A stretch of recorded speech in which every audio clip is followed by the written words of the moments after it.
came home after emergency surgery. My abdomen was securely wrapped in thick medical bandages, and every single breath I took felt like swallowing broken glass. Just as I managed to walk through the heavy front door of our family estate, my older brother Carter yelled at the top of his lungs. "What time is it that you're only getting home now? Stop pretending and go fix the kitchen right now." He glared at me with absolute unfiltered disgust, completely ignoring my pale face, the sweat dripping down my forehead, and the obvious pain radiating through my entire body. But what he didn't know was that a highly powerful man was standing right behind me in the shadows of the porch. And when that man finally stepped forward into the light, Carter's arrogant, entitled world was about to shatter into a million irreversible pieces. He was about to lose everything he valued in his pathetic life. Before I tell you the deeply satisfying end to this absolute nightmare, please let me know where you are watching from in the comments below. Thank you so much for being here. Grab a warm glass of water, sit down, and listen to me tell the whole story. To truly understand the level of pure entitlement and cruelty my brother possessed, and why his ultimate downfall was so incredibly satisfying, I need to take you back exactly 3 days before that confrontation at the front door. I am 28 years old, and my name is Mason. For as long as I can remember, my life has been defined by the heavy shadow cast by my older brother, Carter. He is 32, and in the eyes of our extended family, he was always the golden child. He was the one who could do absolutely no wrong, the one destined to take over my father's massive empire. My father, Robert, is a highly successful tycoon in the overseas mineral mining industry. Because of his demanding career, he was almost always traveling. He spent 10 out of 12 months a year in remote locations across the globe, negotiating contracts and managing operations. He worked tirelessly to provide us with an incredibly privileged life, funding a sprawling, multi-million-dollar estate in a gated community. But his physical absence left a massive void in our home, a void that Carter eagerly filled with his own brand of toxic tyranny. When my father was away, Carter essentially crowned himself the king of the castle. He didn't work. He didn't contribute. He simply existed to consume the wealth our father created. And me? I was treated as his personal, unpaid servant. I was desperately trying to finish my advanced degree, balancing heavy textbooks and late-night study sessions, while simultaneously acting as the estate's housekeeper, cook, and janitor. I never asked for a salary for taking care of the massive property. I did it because I loved my father and wanted him to have peace of mind while he was thousands of miles away. I wanted to keep the family peace.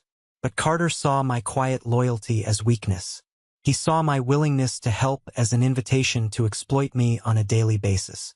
I was about to find out just how far he would go to maintain his comfortable, lazy lifestyle at the direct expense of my own physical life. Living in that massive house felt less like a luxury and much more like a high-end prison. The walls were decorated with expensive art. The floors were imported marble, but the atmosphere was constantly suffocating. Carter treated the estate like his own private nightclub. He had zero respect for the property and even less respect for me. My daily routine consisted of waking up at dawn, scrubbing the massive kitchen islands, doing loads of his designer laundry, and then trying to cram in a few hours of studying before he woke up around noon, demanding a freshly cooked gourmet breakfast. I endured his constant verbal abuse and relentless demands because I lived with an intense, paralyzing fear of disappointing our father. My dad had built his company from nothing. He sacrificed his youth and his health to give us financial security. The last thing I ever wanted to do was call him on a satellite phone in the middle of a stressful negotiation just to complain that my older brother was being a bully. I convinced myself that if I just kept my head down, finished my degree, and maintained the house, eventually things would get better. I told myself it was only temporary. Carter had a terrible group of friends, mostly guys who lived entirely off their parents' trust funds. His closest friend, Cameron, was the absolute worst of the bunch. Cameron was a loud, obnoxious guy who actively enjoyed making my life miserable. Whenever Cameron came over, he made it his personal mission to create as much mess as humanly possible, knowing full well I would be the one on my hands and knees cleaning it up. I vividly remember one afternoon, I had just spent 3 hours polishing the hardwood floors in the main living room. Cameron walked in, carrying a half-eaten plate of greasy food, looked me dead in the eye, and intentionally dropped a large piece of it directly onto the freshly cleaned wood. He then ground it into the floor with the heel of his expensive sneaker, laughing hysterically while Carter cheered him on from the leather sofa. I stood there, my hands gripping the handle of the mop so tightly my knuckles turned pure white. My jaw was clenched tight enough to crack a tooth. But I didn't say a word. I simply grabbed the cleaning supplies and started over. That was my life. Silence and submission. I swallowed my pride on a daily basis to protect the fragile illusion of a happy family. I didn't realize that my silence was only giving Carter the permission to push the boundaries of his cruelty even further. He began to view my labor not just as a convenience, but as his absolute birthright. He genuinely believed that his status as the firstborn son entitled him to treat me like a lower-class citizen in our own home. He often joked about his future inheritance, casually mentioning how he would eventually kick me out onto the street the moment our father passed away. Those words hurt, but I buried the pain deep down, focusing entirely on my textbooks and the distant hope of a quiet, independent future. The real nightmare began on a Friday night. My father had just left for a crucial, month-long inspection of a new mining site in South America. The absolute second his Blacktown car disappeared down the long driveway, Carter immediately pulled out his phone and started organizing a massive party. He didn't even bother to warn me. By 9 o'clock that evening, the heavy iron gates of our estate were thrown wide open, and dozens of luxury cars began flooding the circular driveway.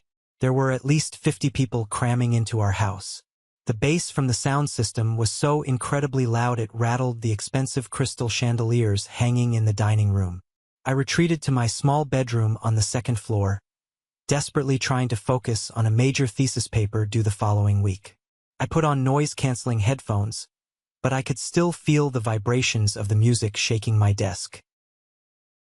Around midnight, Carter kicked my door open. He was visibly intoxicated, holding a half-empty bottle of expensive scotch. He didn't ask, he commanded. He told me the ice machines were empty and the catering trays in the main hall were a mess, and ordered me downstairs to clean it up and serve his guests. When I tried to refuse, pointing to my laptop and my looming deadline, his face turned dark red. He leaned in close, his breath smelling like cheap cigars and expensive alcohol, and threatened to destroy my computer if I didn't get moving. I had no choice.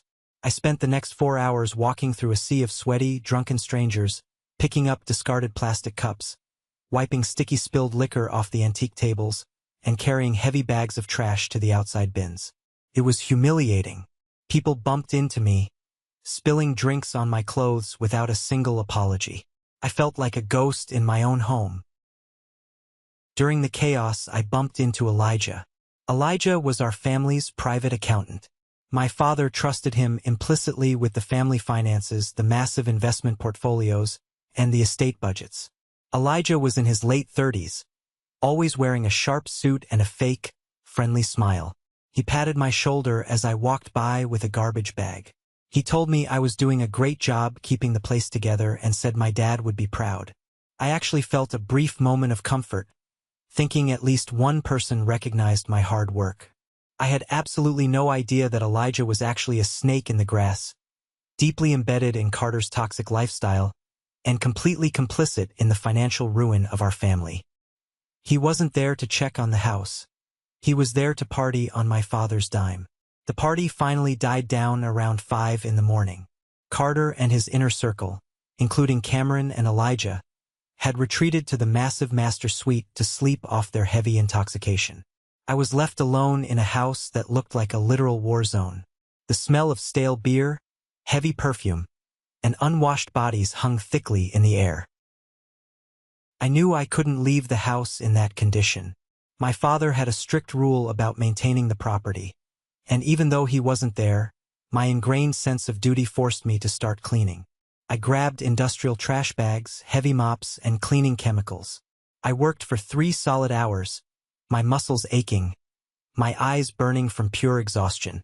Around 8 in the morning, I was carrying a heavy, oversized plastic crate filled to the brim with empty glass liquor bottles down the grand, sweeping marble staircase in the main foyer.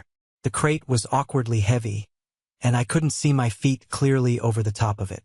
I was halfway down the stairs when disaster struck. Cameron, in his drunken stupor the night before, had apparently spilled a massive puddle of dark, sticky rum near the edge of a marble step.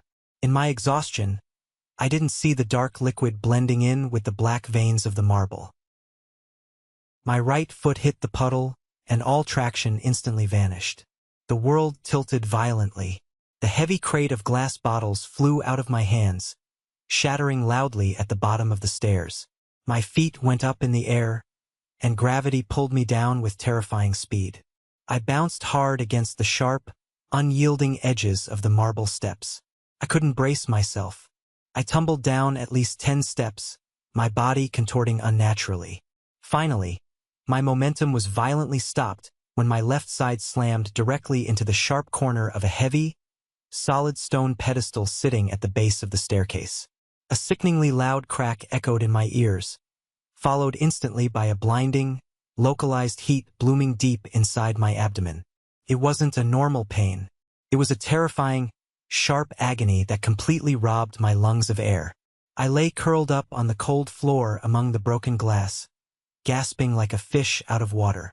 Every time I tried to inhale, a stabbing pain shot through my torso, making my vision blur and dark spots dance in my eyes. I tried to push myself up, but my arms shook uncontrollably, and my stomach felt like it was filling with hot lead. I realized instantly that this wasn't just a severe bruise. Something inside me was horribly, deeply wrong. The internal pressure was building rapidly, and a cold sweat broke out across my entire body. Through my blurred vision, I saw movement at the top of the stairs. I managed to turn my head slightly and saw a pair of expensive Italian leather shoes. It was Elijah. He had stepped out of the guest hallway, likely disturbed by the massive crash of the glass bottles. I reached out a trembling hand toward him. I tried to scream for help, but only a pathetic, wet gasp left my lips. Elijah looked down at me. He saw me writhing in agony on the floor, surrounded by shattered glass. He stared for a long, heavy moment. Then, instead of rushing down to help me, instead of pulling out his phone to call for an ambulance, he slowly took a step back.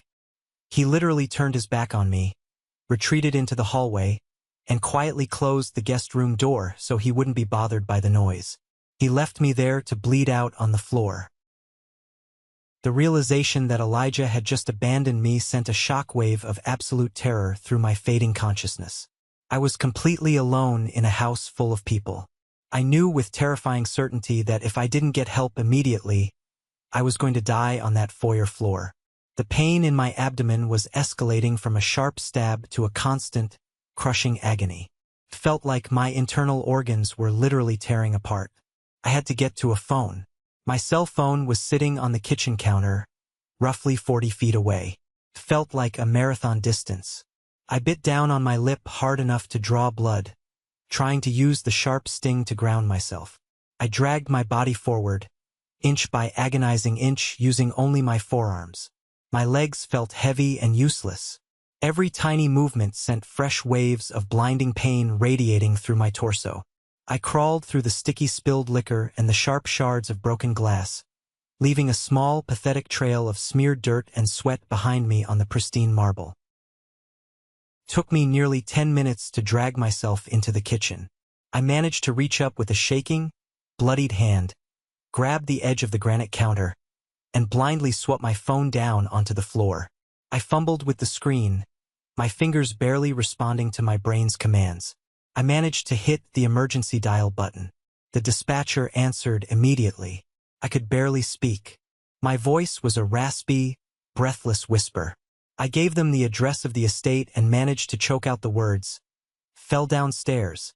Can't breathe. Bleeding inside.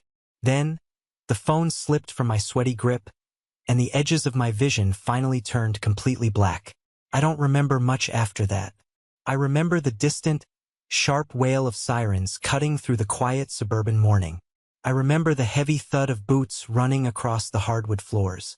Officer Ryan, a local cop who occasionally patrolled our gated community, was the first one through the door. I remember his panicked voice calling out to the paramedics. They rushed in with a stretcher, shining bright medical lights into my eyes. They quickly cut open my ruined shirt, and I heard a paramedic curse loudly when he saw the massive, dark purple swelling rapidly expanding across my entire left side. They loaded me onto the stretcher with practiced efficiency. As they wheeled me out the front door, the flashing red and blue lights of the ambulance illuminated the massive facade of my family's home. I looked up at the second-story windows. The curtains were all tightly drawn. Carter, Cameron, Elijah, and the rest of the parasites were still fast asleep, completely oblivious and entirely uncaring that I was being rushed away to fight for my life. The house remained perfectly silent behind me, a cold monument to their absolute selfishness. When I finally opened my eyes, I was staring at a horribly bright, flickering fluorescent light panel on a sterile white ceiling. The constant, rhythmic beeping of hospital machinery filled the small room. My mouth was incredibly dry, tasting like old cotton and metallic chemicals. I tried to sit up, but a sharp, localized pain instantly flared in my stomach, forcing me back down into the thin mattress. I looked down and saw an 4-line taped securely to my hand and a thick white bandage covering a significant portion of my abdomen. A man in a white coat walked into the room, checking the chart at the end of my bed. It was Dr. Nathan, the lead surgical resident. He looked at me with a mixture of professional relief and deep concern. He explained the brutal reality of my situation. My violent fall against the marble pedestal had caused massive internal trauma.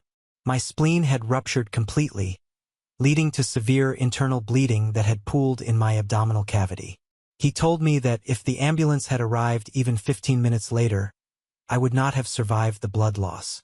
They had rushed me into emergency surgery, opened me up, and successfully removed the damaged organ to stop the hemorrhaging.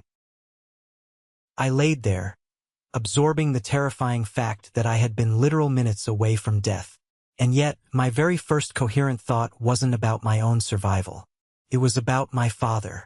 I knew that if the hospital contacted him while he was in the middle of a high-stakes mining negotiation, he would drop everything, panic, and ruin months of crucial corporate planning. I asked the nurse to hand me my phone, which had been retrieved from the kitchen floor by the paramedics. My hands were still shaking slightly from the heavy anesthesia as I dialed my father's international number. He answered on the second ring, the loud, familiar hum of heavy industrial mining equipment roaring in the background. "Mason, my boy, what's going on? Everything all right at the house?"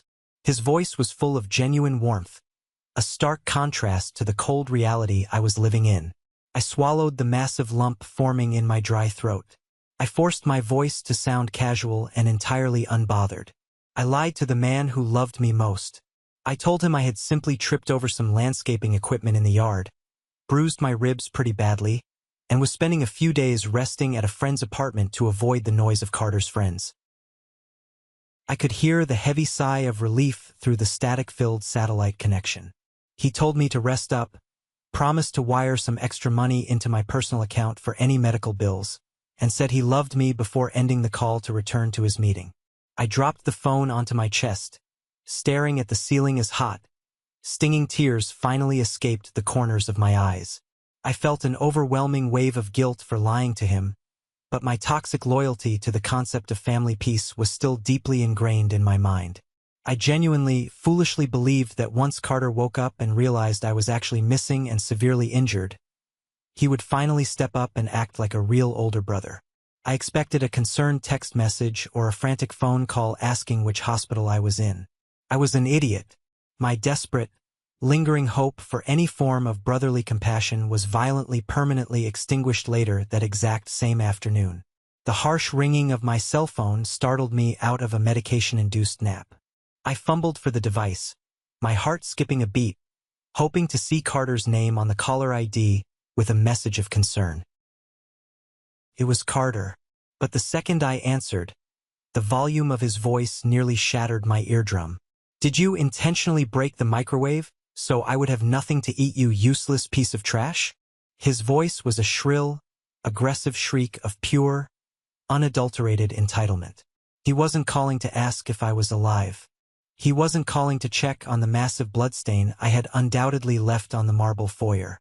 He was calling because he couldn't figure out how to heat up his leftover gourmet pizza.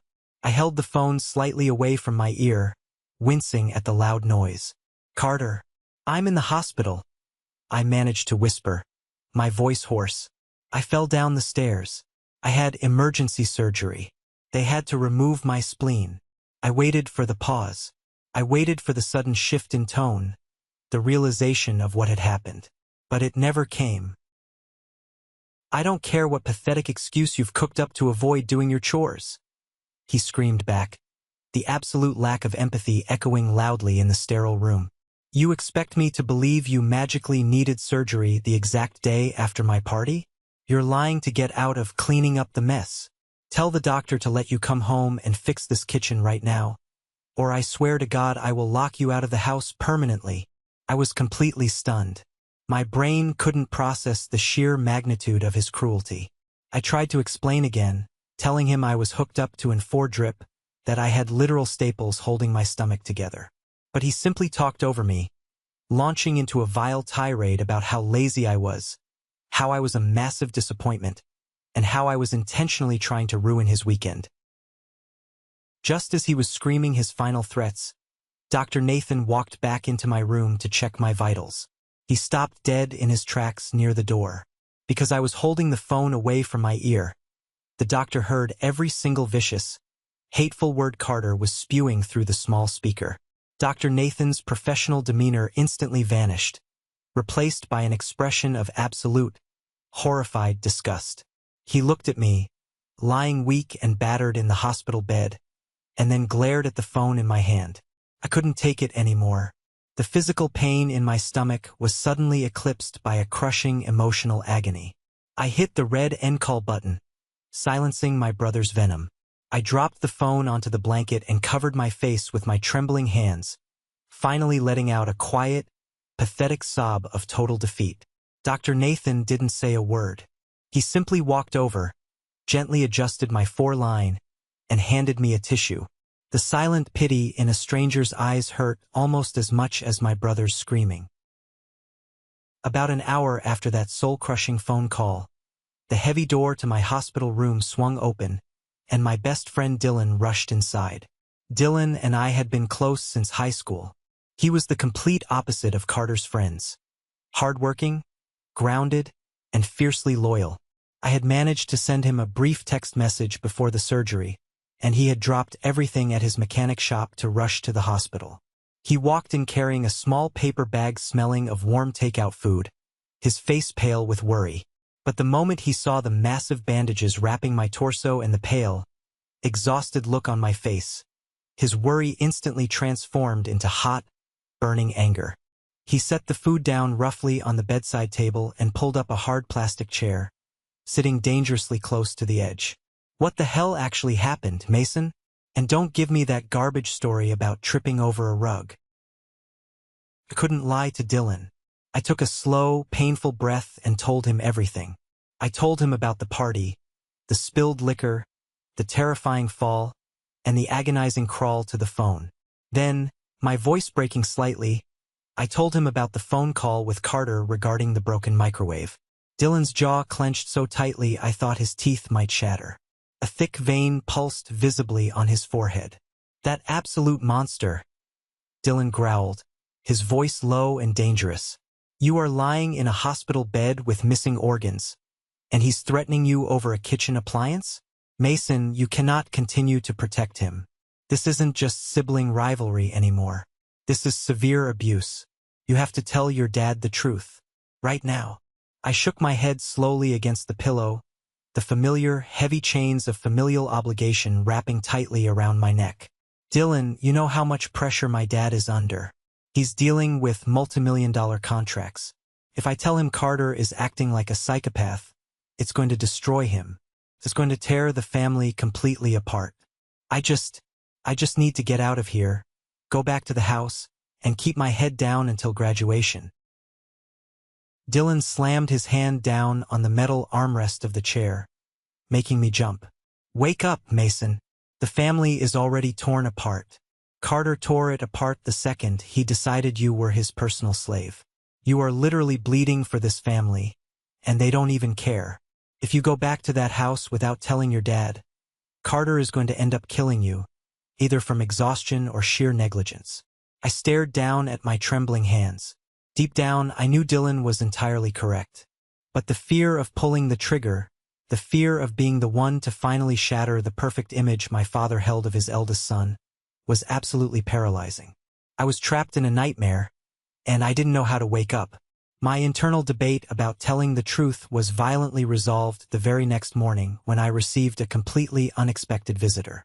The door opened slowly, and Elijah, the family accountant, stepped into the room. He was wearing his usual impeccably tailored suit, holding a small, incredibly cheap bouquet of generic hospital gift shop flowers. He offered me that same fake, perfectly practiced smile he always wore at my father's corporate dinners. "Mason, buddy. So sorry to hear about the little accident," he said smoothly, placing the sad flowers on the rolling tray. I stared at him, my mind immediately flashing back to the terrifying moment I was lying on the marble floor, gasping for air, watching his expensive Italian shoes retreat into the hallway. "You saw me?" I whispered, my voice cold and hollow. "You saw me fall. You saw me bleeding on the floor, and you walked away." Elijah's fake smile faltered for a fraction of a second, a brief flash of genuine annoyance crossing his polished features. But he quickly recovered, leaning casually against the wall as if we were discussing the weather. "Now, Mason, let's not be dramatic," Elijah said, his tone dripping with condescension. "I saw you take a tumble, sure, but you know how Carter's parties get. I figured you just had too much to drink and lost your footing. I didn't want to cause a scene or interrupt anyone's rest for a simple slip and fall." I gripped the thin hospital blanket tightly. "They had to remove my spleen, Elijah. I almost died on that floor." He waved his hand dismissively. "Well, you're fine now, aren't you? Modern medicine is amazing. Look, Mason, the reason I'm here is to talk about the bigger picture. Your father is a very busy, very important man. Carter is next in line to inherit the company. He has a certain reputation to maintain in the business world." Elijah stepped closer to the bed, dropping the friendly facade completely. His eyes were cold, calculating, and completely void of empathy. "If you go crying to your dad about this, making wild accusations about Carter's behavior, it's going to cause a massive, unnecessary scandal. Could impact stock prices. Could threaten Carter's inheritance. And we certainly don't want that, do we? You need to be a team player, Mason. Take the hit, keep your mouth shut, and let's just move past this." The sheer audacity of his words hit me like a physical blow. He wasn't just asking me to stay quiet. He was commanding me to protect my abuser for the sake of financial stability. Suddenly clicked in my mind. Elijah wasn't just Carter's friend. He was Carter's enabler, an active participant in hiding Carter's toxic lifestyle from our father. In that precise moment, staring at the calculating accountant who valued a stock portfolio over my actual life, the heavy chains of loyalty finally snapped. I realized with absolute, terrifying clarity that I had no allies in that family. I was entirely alone, completely surrounded by wolves disguised in expensive suits, and I was done being their prey. That evening, as the harsh hospital lights buzzed above me, my phone vibrated on the bedside table. It was my dad calling back. When I answered, the background noise of the mining site was gone. He was clearly in a quiet hotel room. "Mason," my dad began, his voice lacking its usual booming energy. "I've been thinking about our conversation yesterday, and something just doesn't sit right with my gut. You're a careful kid. You don't just trip and vanish to a friend's house. I want you to tell me exactly what is going on at that estate." It was the intuition of a parent piercing through a terrible lie. Hearing the genuine, deep concern in his tired voice completely destroyed the last remaining emotional walls I had built around myself. I couldn't hold the dam back anymore. A heavy, agonizing sob ripped its way out of my chest. I clutched the phone desperately, tears streaming hot and fast down my face. "Dad, I'm not at a friend's house," I choked out, my voice breaking uncontrollably. "I'm in the surgical ward at the city hospital. I fell down the main stairs. I had emergency surgery. They had to take out my spleen." The line went completely, horrifyingly dead silent. I could practically hear the oxygen leaving the room thousands of miles away. I didn't stop. The truth poured out of me like a broken faucet. I told him everything I had been hiding for years. I told him about Carter treating me like an unpaid servant. I told him about the massive, destructive parties Carter threw the second he left town. I told him about the spilled liquor that caused my fall. I told him how Elijah walked away from me. And finally, I told him about the monstrous phone call Carter made, demanding I come home to fix a microwave while I was bleeding internally. The silence on my father's end stretched for what felt like an absolute eternity. The air grew incredibly heavy. When he finally spoke, his voice had dropped an entire octave. It wasn't the voice of a loving father anymore. It was the terrifying, cold voice of a ruthless billionaire CEO who had just discovered a massive betrayal within his own ranks. "I cannot even begin to believe the level of disgusting cruelty my own flesh and blood is capable of while I am away," Robert stated slowly, every single syllable dripping with a lethal, calculated fury.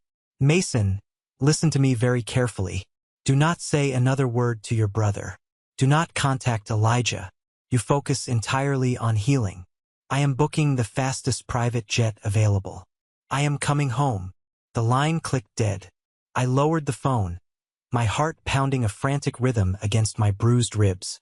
I had finally dropped the match into the powder keg. The explosion was imminent, and for the very first time in my life I wasn't afraid of the fire. I welcomed it. The next 2 days in the hospital passed in a blur of powerful painkillers and deep, lingering anxiety. I knew my father was somewhere over the Atlantic Ocean, racing toward a confrontation that would permanently alter our family dynamic. But the immediate threat of my older brother still hung heavily over my head like a dark, suffocating storm cloud. On the morning of my official discharge, my phone screen lit up brightly with a rapid, aggressive succession of hostile text messages from Carter. He had somehow realized I wasn't just hiding out in my room. The messages were laced with his signature toxic arrogance. He explicitly stated that he had zero intention of helping me with a single cent toward my accumulating hospital bills. "Don't expect me to tap into the family funds to pay for your clumsy mistakes," one message read. "You can drain your pathetic savings account to pay the lawyer when the hospital sues you for the debt." He didn't stop there. He aggressively demanded that I return to the estate immediately and deep clean the entire first floor before he hosted another gathering that evening. The final message was a clear, undeniable threat. "If you aren't back here with a mop in your hand by 4 p.m., I will personally pack up everything in your pathetic bedroom and throw it straight into the dumpsters on the street. Try me." I stared at the glowing screen, my knuckles turning white as I gripped the plastic casing. A few days ago, those threats would have sent me into a blind panic. I would have ripped the 4 out of my own arm and sprinted home to comply. But now, looking at the words, I felt absolutely nothing but a profound, overwhelming wave of pure disgust. The fear was completely gone, replaced entirely by a cold, hardened core of self-respect. Dylan arrived right on time to pick me up. He handled all the complex discharge paperwork while I sat stiffly in a wheelchair near the main lobby doors. He didn't ask any questions. He just carefully helped me into the passenger seat of his pickup truck, ensuring the seatbelt didn't press directly against my fresh surgical incision. As we drove away from the hospital and merged onto the highway leading toward my father's wealthy suburban neighborhood, the silence in the truck cabin was thick with tension. I stared out the window at the blurring landscape, mentally preparing my exhausted, battered body for the inevitable war waiting for me inside those expensive walls. "You ready for this?" Dylan asked quietly, keeping his eyes firmly on the road. "No," I admitted honestly, feeling a deep knot of anxiety twisting in my chest. "But it has to end today. One way or another, I am never being his servant again." Dylan nodded firmly, steering the truck off the main road and onto the winding private driveway that led straight to the massive wooden front doors of my family's estate. The storm was finally here, and I was driving directly into the eye of it. Dylan parked his heavy pickup truck near the massive stone archway of my family's estate. The engine idled quietly, a low rumble that vibrated through the floorboards. I sat in the passenger seat for a long moment, staring out through the tinted windshield at the sprawling mansion. The afternoon sun reflected off the imported marble columns, making the house look like an impenetrable fortress.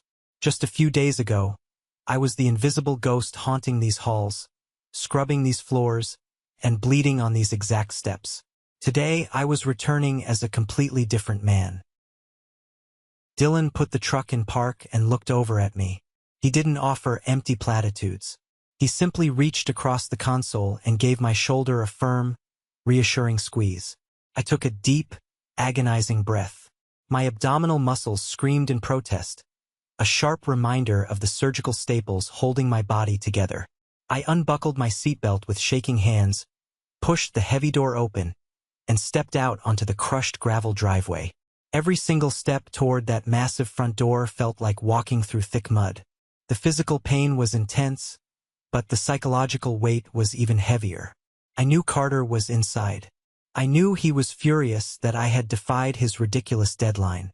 I mentally braced myself for the verbal assault, locking away my fear and replacing it with a cold, hardened resolve. I reached out and pushed the heavy wooden door open. The familiar scent of expensive air freshener and old money washed over me. The main foyer was exactly as I had left it, though I noticed someone had lazily thrown a rug over the spot where my blood had stained the marble.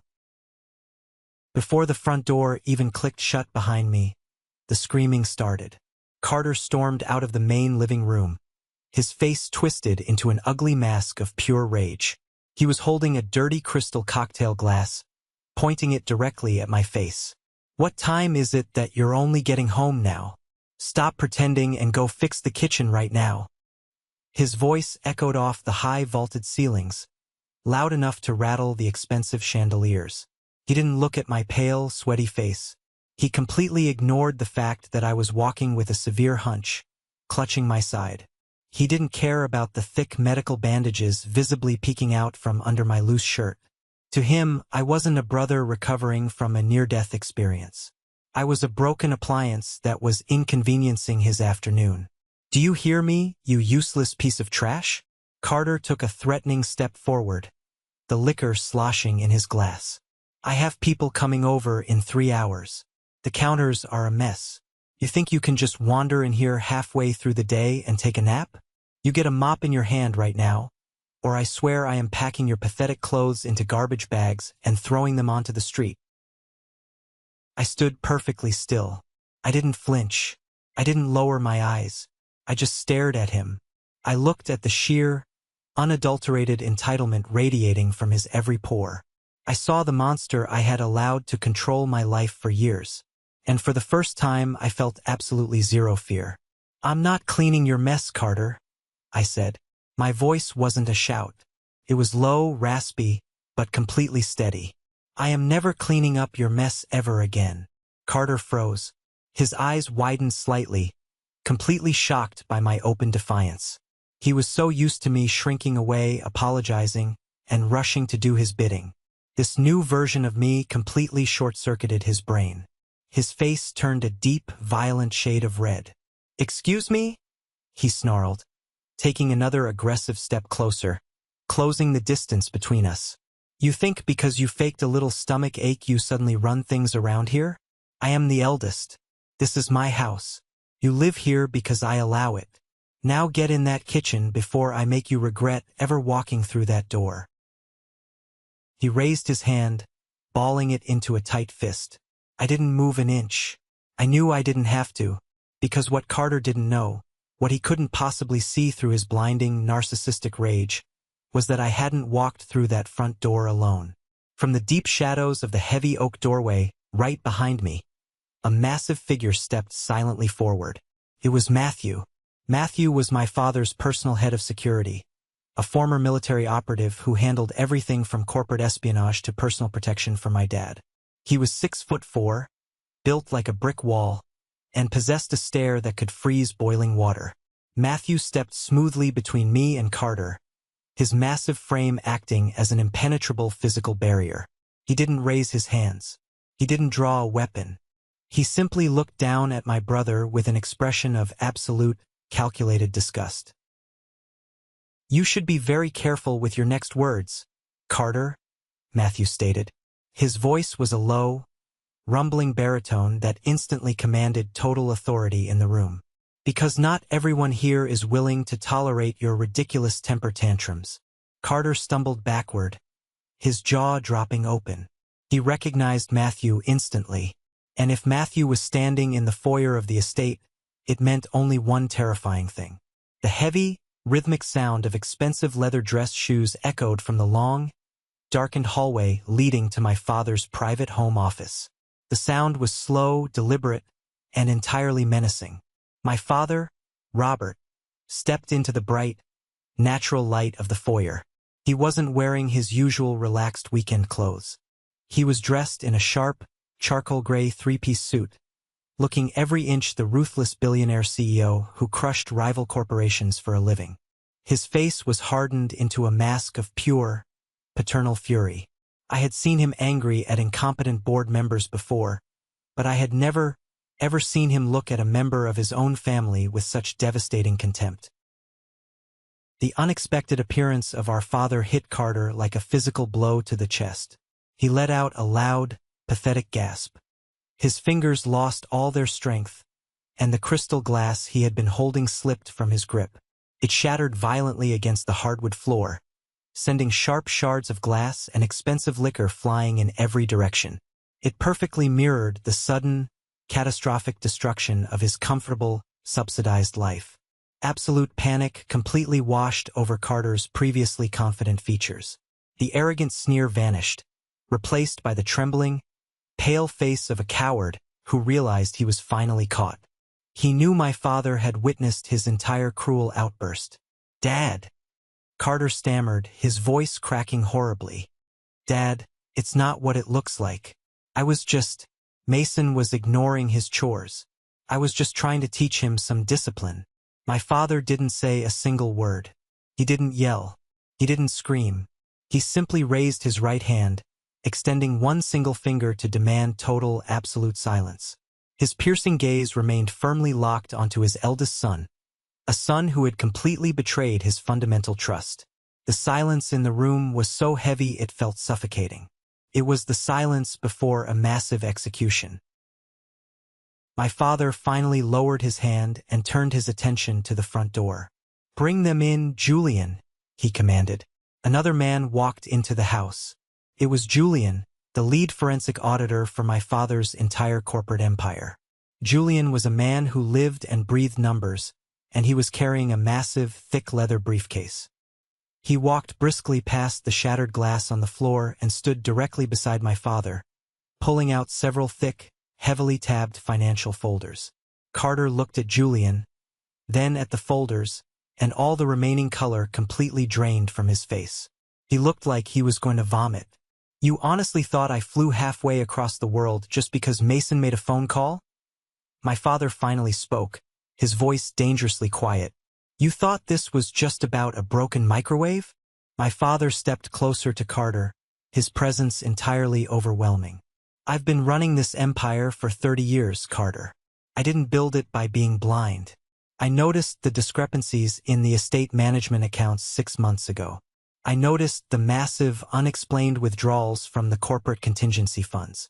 I noticed that the money set aside for Mason's college fund had been mysteriously drained and transferred to an offshore shell account." He pointed a sharp finger directly at Carter's chest. "You and Elijah thought you were so incredibly clever.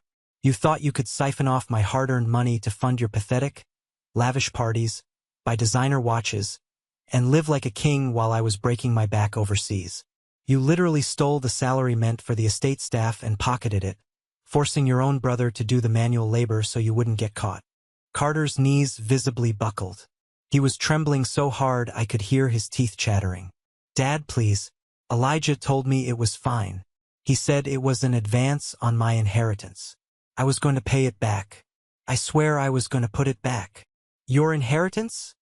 My father roared, the sheer volume of his voice making the windows vibrate. You have no inheritance. You are a parasite, and Elijah is currently sitting in a federal holding cell because my lawyers handed over every single piece of evidence to the authorities 2 hours ago.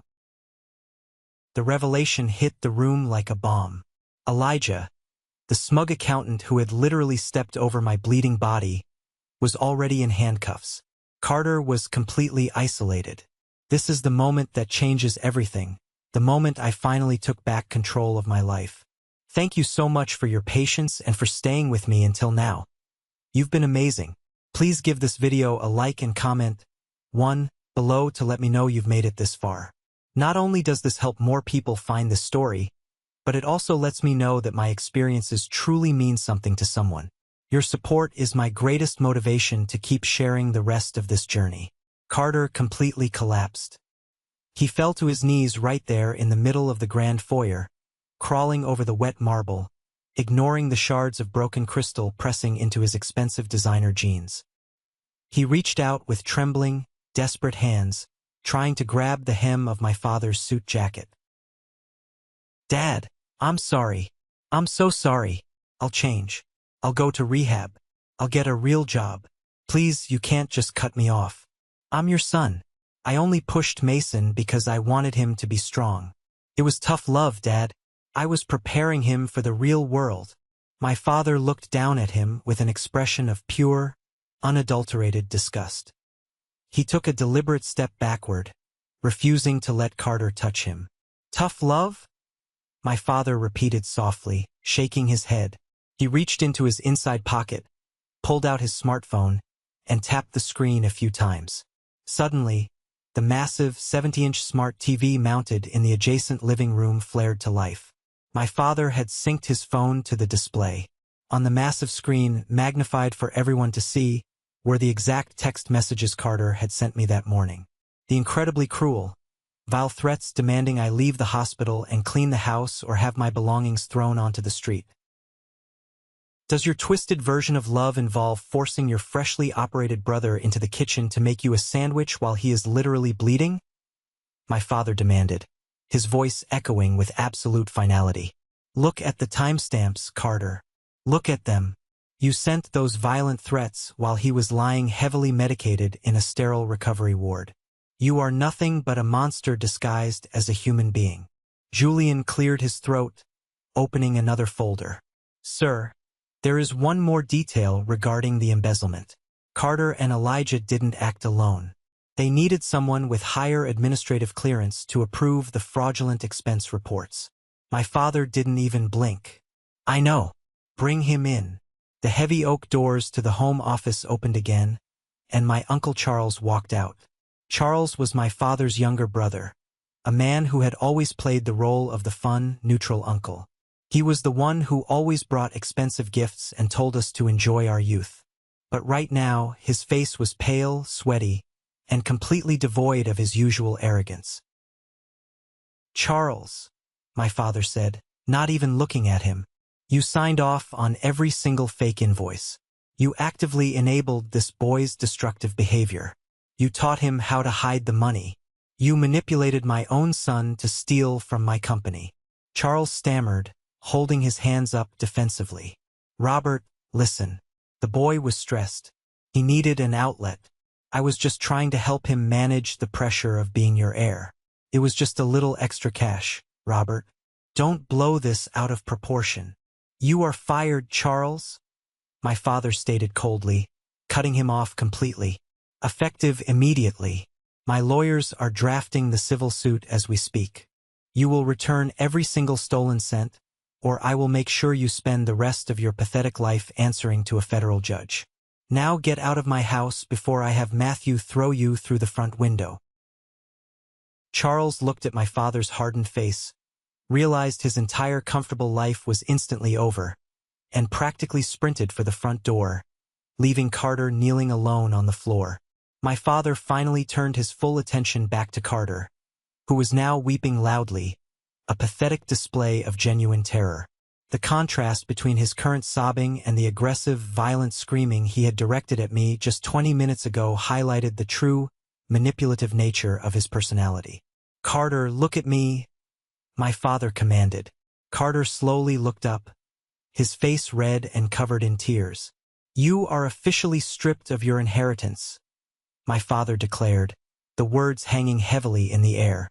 "You are removed from my comprehensive legal will. You have absolutely zero claim to my company, my assets, or my legacy. The free ride is permanently over." Right on cue, David, the estate's strict property manager, walked into the foyer from the kitchen entrance. He didn't say a word. He simply walked over to the small crystal bowl sitting on the console table and picked up the heavy set of keys to the brand new Porsche 911 my father had bought Carter for his 30th birthday. He dropped the keys into his pocket and stood silently against the wall. "Your cars are gone," my father continued relentlessly. "Your credit cards have been deactivated. Your bank accounts are frozen pending the fraud investigation. Where am I supposed to go?" Carter wailed, his voice cracking in panic. "I have no money. I have no place to live." "That is entirely your problem," my father replied coldly. He looked over at Matthew. "Matthew, escort him to his room. He has exactly 15 minutes to pack 2 suitcases of basic clothing. Nothing designer. Nothing bought with my company's money. Then physically remove him from my property." Matthew nodded once, his massive hand reaching down and grabbing the collar of Carter's expensive shirt. He hoisted Carter to his feet with terrifying ease. Carter didn't fight back. The absolute reality of his complete financial and social destruction had finally broken his massive ego. He sobbed uncontrollably as Matthew dragged him toward the grand staircase. 15 minutes later, I stood near the window in the living room, leaning heavily on Dylan for physical support, and watched through the glass as Matthew literally tossed 2 cheap canvas duffel bags out the front door. Carter stumbled out after them, his face buried in his hands. He dragged his bags down the long, winding gravel driveway alone. I watched him walk away, and for the first time in my entire life, I felt absolutely zero pity for him. The toxic hierarchy that had governed my miserable existence inside this house was completely, permanently shattered.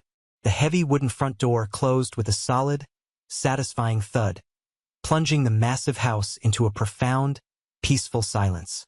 It felt like a dark, suffocating curse had finally been lifted from the property. My father let out a long, heavy sigh, the hardened CEO persona melting away, leaving behind a very tired, very regretful parent. He walked over to where I was standing with Dylan and gently placed a hand on my uninjured shoulder. "Let's go sit down, Mason," he said softly. We slowly walked into the massive formal dining room, the room where Carter used to demand I serve his friends expensive meals. My father pulled out a chair for me, making sure I sat down carefully to avoid pulling my surgical staples. He sat down directly across the polished mahogany table, pulling a thick manila envelope from his briefcase. He looked at me, his eyes shining with unshed tears. "Mason, I owe you the biggest apology a father can give. I was so focused on building an empire to secure our future that I completely neglected the present. I trusted the wrong people. I let my own brother and a greedy accountant blind me to what was happening under my own roof. I left you here in the dark, and it almost cost you your life." I shook my head slowly, reaching across the table. "Dad, it wasn't your fault. Carter manipulated everyone. He threatened me. I should have told you earlier. You shouldn't have had to protect me from my own son," he replied firmly. He opened the envelope and pulled out a stack of legal documents, sliding them across the table toward me. Beside the documents, he placed a heavy, gold-plated fountain pen. I looked down at the complex legal jargon. "What is this?" "It's the deed to the estate," my father said quietly. "As of right now, I am officially transferring full ownership of this entire property into your name. It's yours, Mason. You maintained it. You bled for it. Carter thought this house was his birthright, but he only turned it into a prison. I want you to have it. You can sell it, you can rent it out, you can burn it to the ground for all I care. But it belongs to you. I stared at the paperwork, completely overwhelmed. I had spent years scrubbing the floors of this mansion, feeling like an unwanted guest in a museum. Now, with a few strokes of a pen, I was the sole owner. I picked up the pen with trembling fingers and signed my name on the dotted line. It felt like officially signing my own emancipation papers. That evening, the house felt entirely different. It didn't feel like a prison anymore. It felt safe. Dylan stayed for dinner, and for the first time in my adult life, my father and I ordered simple takeout food, sat in the kitchen, and actually talked. We talked about my degree, about his business, and about rebuilding the trust that Carter had so violently destroyed. Despite now owning the massive estate, I knew with absolute certainty that I couldn't stay there. Not yet.